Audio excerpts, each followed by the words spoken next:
ताई, मुंबई महापालिका निवडणूक काँग्रेस स्वबळावर लढणार असं रमेश चेन्नीतला जे काँग्रेसचे राष्ट्रीय प्रभारी आहेत त्यांनी वक्तव्य केलेलं आहे आणि हेच वक्तव्य ज्योती गायकवाड यांनी सुद्धा केलंय. कसं पाहता याकडे? मुळामध्ये त्यांच्या पक्षातले ते प्रमुख नेते आहेत आणि त्या पक्षाच्या काही पदाधिकाऱ्यांनी जर त्यांच्याकडे काही मागणी केली असेल तर त्या प्रमुखाला काही निर्णय घ्यावे लागतात आणि जर ते तसे घेत पण असतील तर महाविकास आघाडी म्हणून आम्ही जे सगळे एकत्र झालेलो आहोत याच्यासाठी पक्षप्रमुख म्हणून जे जे आमच्या पक्षाबरोबर आहेत त्याचे सगळे पक्षप्रमुख म्हणून याचा विचार करतील. पण ताई, म्हणजे एकदमच असं स्पष्टपणे म्हणण्यापेक्षा जर इतर मित्रपक्ष आहेत त्यांच्या नेत्यांनी एकत्र येऊन निर्णय घेऊन नंतर मग असं बोलणं हे उचित नाही का?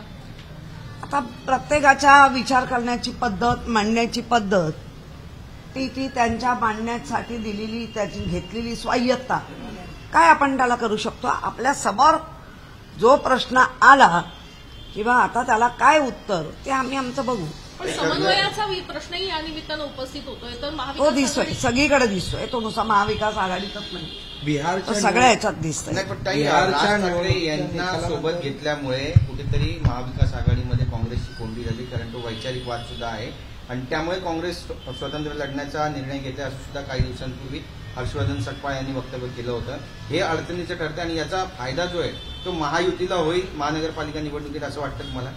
आता ह्यांच्या नेत्यांनी बिहारचं एकंदर झालेलं राज बघूनही त्यांना वाटत असेल अशा पद्धतीने जावं, त्यांना कोणी थांबवू नाही शकत, त्यांच्या वरिष्ठ थांबवू शकणार. पण बिहारमध्ये जी परिस्थिती काँग्रेसची बघायला मिळाली होती तर तशीच परिस्थिती महानगरपालिकेमध्ये होऊ नये म्हणून एक वेगळा निर्णय काँग्रेसकडून घेतलाय असं वाटतंय का आणि हा कितपत योग्य वाटतंय तुम्हाला? नाही, मला योग्य आणि अयोग्य म्हणण्यापेक्षा जे निर्णय घेतायत जे पक्षाचे प्रमुख म्हणून त्यांना ते योग्य वाटतंय का हा मोठा प्रश्न आहे आणि काही दिवसात ते योग्य की अयोग्य कळेल. नाही ताई, महाविकास आघाडी म्हणून तुम्ही एकत्र असायला पाहिजे, मात्र ज्या प्रकारे काँग्रेसची एकला चळवळीची भूमिका आहे आणि ती विशेषतः बिहार विधानसभा निवडणुकी निकालामध्ये सुपडाचा पाहायला मिळाला त्यानंतरची परिस्थिती. म्हणूनच सांगते, एका निकालाच्या आधारे वेगळ्या येणाऱ्या निवडणुकीत एकत्रित राहून लढणं हे जास्त सोयीचं आहे आणि ते जर नसेल तर त्यांचे वरिष्ठ आणि काँग्रेसचे दिल्लीत बसलेले वरिष्ठ या गोष्टीचा आढावा घेतील. राष्ट्रवादी काँग्रेस पार्टीचे जवळपास 15 उमेदवार अजितदादांनी बिहारमध्ये उतरवले होते, मात्र प्रत्येक उमेदवाराची म्हणजे 15 उमेदवारांची डिपॉझिट जप्त झालेली पाहायला मिळते. त्यांची कदाचित ती लिटमस टेस्ट असेल, काय माहिती. ताई, अमित साटम यांनी मोठं विधान केलंय. ठाकरे डाकू आहेत, त्यांनी मुंबई लुटली, अनेक संपत्त्या लुटल्या असं वक्तव्य केलंय. याला उत्तर कसं? एक मिनिट, ज्याने डाकू म्हटलंय ना त्याला त्याच्या विभागात त्याला काय म्हणतात ते विचारा. दुसऱ्याकडे काय असं हे झाल्यानंतर काय म्हणू शकतो. आणि त्यांच्यात आता कॉन्फिडन्स कौरवांसारखे वाढत चालले, वाटेल तसं मिळत चाललंय, तर कॉन्फिडन्स त्यांचा वाढत चाललाय.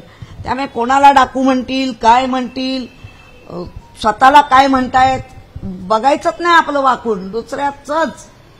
पण महानगरपालिकेच्या निधीवर डल्ला मारणारे असं देखील उल्लेख केलेला आहे. हो ना, मारणारे. 2022 ते आतापर्यंत तुम्ही जे ठेवी काढून काय डल्ले मारले, काय श्रीखंड खाल्ले, काय काय केले ते लोक बघतायत. आमचे डल्ले असते तर आम्ही 90,000 कोटीपर्यंत एफडी ठेवल्या नसत्या. बिहार विधानसभा निवडणुकानंतर स्थानिक स्वराज्य संस्थांच्या निवडणुका होऊ पाहतात महाराष्ट्रामध्ये. या निकालाचा महाराष्ट्रावर काही परिणाम जाणवेल असं तर वाटतं? हो, बऱ्यापैकी जाणवेल की मराठी माणसाला ह्या निकालामुळे कसा अधिक उद्ध्वस्त करतील, म्हणून मराठी माणसं किंवा इथे राहणारी जी अदर भाषिक पण एक होतील आणि लढतील. मुख्यमंत्री देवेंद्र फडणवीस यांनी एक वक्तव्य केलंय की मुंबईचा महापौर हा महायुतीचा असेल, आमच्यात भांडणं लावण्याचा प्रयत्न करू नका. ठीक आहे ना, करा. ओके. पण ताई, एकीकडे अमित साटम असं पण म्हणतायत की मुंबई कुणाची जहागीरदारी नाहीये. हे जहागीरदारी नाही, ही गेली 25 वर्षात कळली नाही. आता जराशी कुठे बेडकी फुगायला लागल्या मोदींच्या जीवावर, म्हणून वाटतंय तर तुमच्याही बाची जागीरदारी नाही, ही जागीरदारी मुंबईकरांच्या बाची आहे. मुंबईमध्ये मनसेना आणि भाजपमध्ये बॅनरवर पाहायला मिळालंय ठाकरेंचा सेवक तोच नगरसेवक या बॅनरला आता भाजपने प्रत्युत्तर दिलंय. परिवाराचा नाही तर मुंबईचा सेवक तो नगरसेवक असे बॅनर दादरमध्ये लागले. भाजपला शाब्दिक प्रयोग खूप जमतात. मग काय आम्ही पहारेकरी आहोत, मग आम्ही हे सगळे आम्ही गेल्या 2017 किंवा त्याच्याही आधी सगळे शब्दांचे फवारे कसे उडवायचे आणि ते उडवून सुद्धा मग मात्र परत लालची होऊन स्टँडिंगवाल्याकडे कसं जायचं बसायला ह्याच्याकडे ते आम्हाला सगळं माहिती आहे. पंतप्रधान नरेंद्र मोदी यांनी काँग्रेसवर घणाघाती टीका केली की काँग्रेस मुस्लिम लीगी माओवादी काँग्रेस झाली आहे. काँग्रेसचं येणाऱ्या काळामध्ये मोठं विभाजन होईल.